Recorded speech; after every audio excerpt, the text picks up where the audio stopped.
Salut tout le monde. Définitivement un plaisir d'être ici aujourd'hui. J'ai un gros défi en 18 minutes d'essayer de ramasser ce gros dossier qui est la question forestière, qui est nécessairement seulement qu'une petite raison pourquoi descendre dans la rue le 22 avril prochain. Christian a touché à certains points chauds. Pierre aussi, je pense que Normand aussi va nous attiser avec d'autres points chauds, mais c'est clair que ce n'est pas les raisons qui manquent pour descendre dans la rue de ces temps-ci.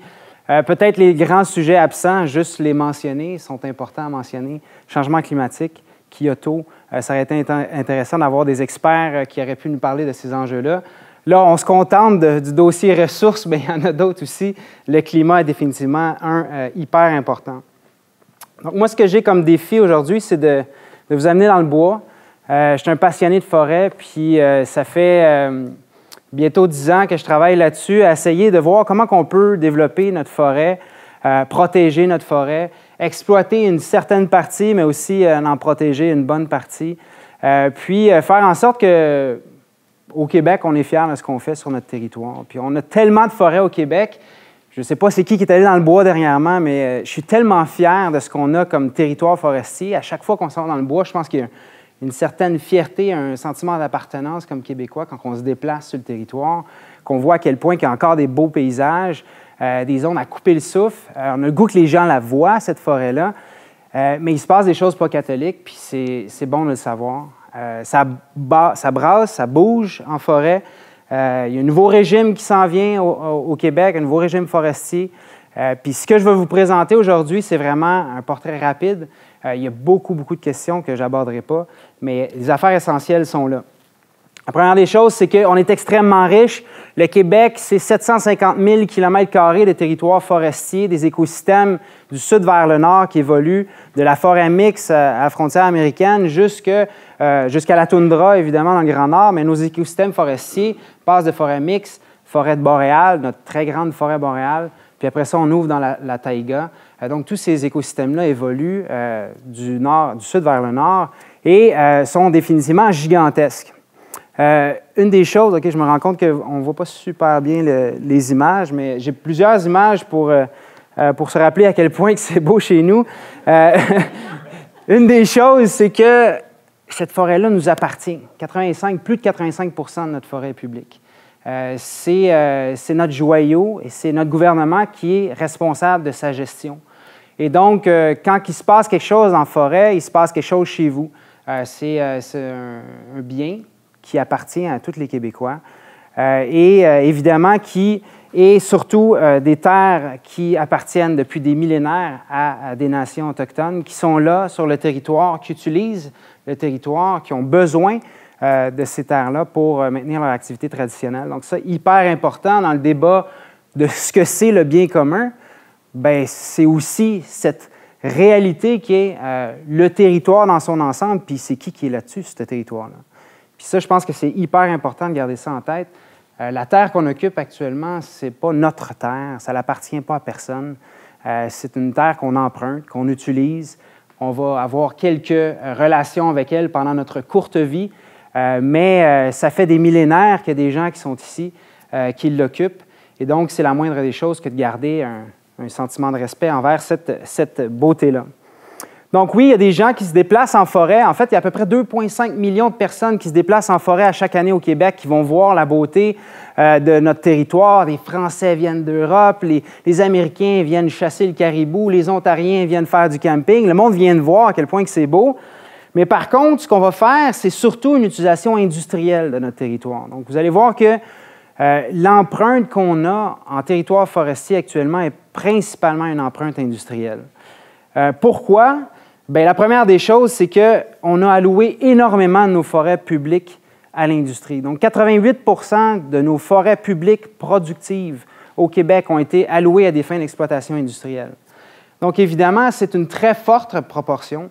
On est une des provinces au Canada qui a alloué le plus de territoire à des fins d'exploitation industrielle. Et donc, lorsqu'on regarde sur ce territoire-là, cette carte-là vous montre ce qu'on a alloué en termes de territoire à des fins d'exploitation. c'est les unités d'aménagement forestier qui sont réparties partout sur le territoire de forêt publique. Donc, ça représente à peu près 31 millions d'hectares de forêt publique productive. Donc, quand je dis productive, c'est vraiment juste la forêt. Ça exclut les lacs, ça exclut les tourbières, ça exclut les pentes fortes, ça exclut les zones improductives. Mais vraiment, en termes de forêt, là, comme telle, c'est au-dessus de 31 millions d'hectares qu'on a alloués à des fins industrielles, à des fins d'exploitation. Sur ce territoire-là, il y a une trentaine de compagnies forestières privées qui se déplacent et qui exploitent la ressource, principalement du sud vers le nord et qui migrent de plus en plus vers le nord. Vous avez une ligne qui est là au nord, qui est ce qu'on appelle la limite nordique. C'est la limite qu'on a imposée au niveau gouvernemental pour ne pas aller exploiter la forêt plus au nord. Je vais vous montrer tout à l'heure qu'il y a des tractations pour repousser cette limite-là dans le cadre du plan Nord. Quand on regarde ce qui se fait sur le territoire, puis je ne sais pas si vous vous déplacez souvent en forêt, la coupe forestière, encore aujourd'hui, est majoritairement de la coupe à blanc. On n'appelle plus la coupe forestière au Québec de la coupe à blanc, on appelle ça de la coupe avec protection de la régénération et des sols. C'est une CPRS qu'on a mis en place dans les années 90. C'est encore 90 % des coupes au Québec sont des coupes totales. C'est la réalité, bien qu'on est en train d'imposer un nouveau régime forestier, c'est ce qui se passe sur le territoire. Puis je vous invite, dans vos heures improductives, les vendredis après-midi, d'aller sur Google Earth, allez voir qu'est-ce qui est en train de se passer dans notre forêt. Intéressez-vous un petit peu à l'ampleur de l'empreinte industrielle sur nos forêts. Je vous amène au nord du lac Saint-Jean. Ça, c'est un zoom sur des parterres de coupe d'à peu près 1,5 km² qui dépasse complètement la limite permise actuellement, qui devrait être 250 hectares. Ces parterres-là, lorsqu'on recule, donc c'est un zoom au nord du lac Saint-Jean, vous allez voir, on a des parcelles de forêt au Québec où est-ce que la coupe occupe au-dessus de 150 000 hectares. On a parmi les plus grandes coupes à blanc en Amérique du Nord. Et c'est là, ces parterres-là, ils sont visibles de l'espace. C'est ce qui est en train de se passer actuellement. Je suis en train de dézoomer. On est au lac Saint-Jean. Je ne sais pas si vous repérez, mais plus on recule, plus on voit là, où est-ce qu'on est. Donc ça, c'est le Québec dans son ensemble. Donc, si vous voulez, je recule, là, je vous rezoome ça. Puis faites-le, là, sérieusement, chez vous. On les voit très bien, les détails de ce qui est en train de se passer sur le territoire. Ce n'est pas des cris alarmistes, ce n'est pas des faux chiffres, c'est ce qui est en train de se passer. Puis je pense que c'est important d'être conscient de ça. Lorsqu'on regarde les images satellites, les outils qu'on a, au niveau d'analyse satellitaire, il y a des études qui ont été faites par le Global Forest Watch qui nous montrent, dans les 20 dernières années, qu'est-ce qu'il y a eu comme empreinte industrielle sur le territoire. Vous avez là, tout ce qui est en rouge, une perturbation provoquée par l'activité humaine. Donc, c'est principalement de la coupe forestière. On voit aussi des perturbations provoquées par le passage des chemins, les lignes en haute tension, par exemple, dans le nord. Mais en gros, tout ce qui est en rouge, c'est des coupes forestières. Et donc, un très gros territoire impacté par la montée de plus en plus au nord des coupes, avec un rythme très rapide, un rythme assez alarmant et définitivement qui prend une proportion vraiment importante. Il ne faut pas oublier là, qu'on est ici, ça c'est le 48e parallèle, donc il se passe beaucoup de choses au sud. C'est juste les images satellites qui nous donnent cette information-là pour le nord. Et donc, lorsque moi, comme biologiste, regarde ce qui est en train de se passer sur le terrain, c'est sûr que ça soulève des inquiétudes. C'est sûr que ça demande un pied sur le break. On peut-tu attendre un petit peu? On peut-tu respirer par le nez puis faire autre chose? Puis essayer de voir, qu'est-ce qui reste? Là? Qu'est-ce qui nous reste de dernière forêt vierge au Québec? Est-ce qu'on va juste dérouler ce tapis-là de plus en plus vers le nord? Est-ce qu'on veut finalement exploiter tout ce qu'on a alloué à l'industrie ou on veut se garder certaines parcelles encore vierges? Bien, justement, moi, juste mentionner sur la Côte-Nord, ce n'est pas qu'il n'y a pas de coupe forestière, c'est les images satellites qui n'ont pas couvert cette section-là. Là.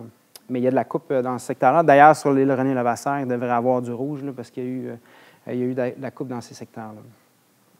Donc, lorsqu'on regarde la carte à l'inverse, qu'est-ce qui nous reste d'intact? Qu'est-ce qui nous reste de grandes forêts vierges au Québec? Vous avez là une image qui, je trouve, qui parle beaucoup. Une image qui nous montre, bon, évidemment, à quel point qu'on a affecté le territoire dans le sud. Tout ce qui est en vert est un grand paysage forestier intact. Donc, c'est une forêt d'un minimum de 500 km², ce qui est à peu près l'île de Montréal. Donc, elle doit être contiguë sur 500 km² et qu'il n'y a pas eu d'activité industrielle. Donc, il y a peut-être eu de la coupe sélective, il y a peut-être le passage de certains chemins, mais c'est en gros là, une forêt qui est encore vierge, qui n'a pas été exploitée. Malheureusement, les portions au sud, c'est des images qui datent de 2001, puis on en connaît certaines qui n'existent plus, qui ont déjà été fragmentées. Mais il nous reste encore des grandes patches de forêt dans le nord qui sont encore vierges. Et donc, les études que Greenpeace a faites il y a 2 ans nous montraient qu'il nous reste entre 10 et 15 du territoire au sud de la limite nordique qui est encore sous grand paysage forestier intact. Je trouve ça très peu. Je trouve ça très inquiétant, puis je pense qu'il y a raison de s'inquiéter. Il y a raison, juste ça, c'est assez pour descendre dans la rue le 22 avril, selon moi, parce qu'il y a une urgence d'agir, il y a une urgence d'interpeller nos gouvernements pour leur dire, écoutez, là, ça, c'est un bien qui est public. Qu'est-ce qu'on est en train de faire sur ce territoire-là? Est-ce qu'on est en train de s'enrichir? Est-ce qu'on est en train de créer de la richesse? Est-ce qu'on est en train de protéger la biodiversité sur ce territoire-là? Bien, allons voir justement qu'est-ce qu'on est en train de faire. Est-ce que c'est rentable que de couper cette forêt-là aussi rapidement puis monter de plus en plus vers le nord? Moi, j'ai cru pendant longtemps que ça l'était. Pour finalement commencer à creuser puis aller voir c'est quoi, qu'est-ce qu'on est en train de faire en termes d'argent. Est-ce qu'on fait bien du cash à couper nos forêts? À peu près 300 000 hectares de forêt à chaque année qui sont coupés au Québec. C'est l'équivalent de 6 îles de Montréal en termes de superficie de forêt impactée par la coupe. Évidemment, ça fluctue à chaque année, puis là, c'est beaucoup moins de ce temps-ci, mais en moyenne, dans les 10 dernières années, 6 îles de Montréal. Est-ce qu'on fait du cash? Regardons ce que le gouvernement nous dit avec le dernier budget de M. Bachand. Les redevances provenant de l'activité forestière, minière et hydraulique. Bon, Hydro-Québec nous donne beaucoup d'argent, évidemment. Les minières, moins. Et les forestières, en moyenne, entre 100 et 200 millions de dollars de redevances par année. Est-ce que c'est beaucoup? Je vous pose la question. On pourrait réagir dans la période de questions. Mais pour savoir si c'est beaucoup ou pas beaucoup, il faut se demander qu'est-ce que nous, on investit. C'est-à-dire que ça, c'est la quantité d'argent que l'industrie forestière nous donne à chaque année pour chaque mètre cube de bois qui sort de notre forêt publique. L'industrie privée nous donne de l'argent en retour. Ça dépend des essences, ça dépend de où.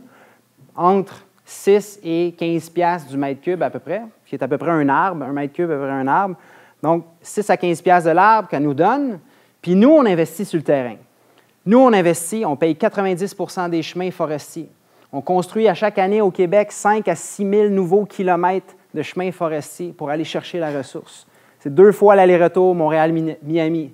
À chaque année qu'on construit. Et c'est nous qui payons 90 % de ces chemins-là.